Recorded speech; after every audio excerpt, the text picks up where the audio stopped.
Virus corona atau COVID-19 kini telah menjadi ancaman besar bagi kesehatan sehingga memberi dampak kepada pertumbuhan ekonomi di seluruh daerah dengan penurunan yang drastis hingga mencapai angka -5.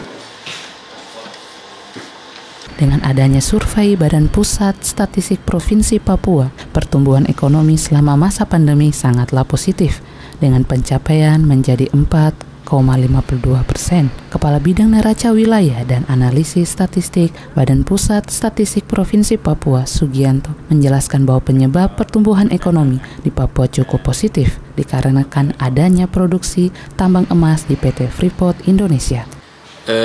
Di saat Indonesia diambang resesi ya, karena pertumbuhan ekonomi Indonesia di triwulan 2 ini -5, tapi ternyata untuk Papua justru tumbuh positif, tumbuh sebesar 4,52%.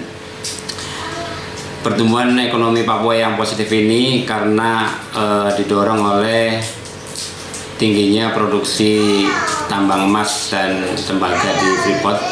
Namun kalau tambang sektor pertambangan itu kita keluarkan dari pertumbuhan ekonomi, Papua juga mengalami kontraksi -4%. Sektor-sektor yang paling besar pengaruhnya terhadap pertumbuhan ekonomi adalah sektor transportasi dan perdagangan yang minus cukup dalam sebesar 49% ya.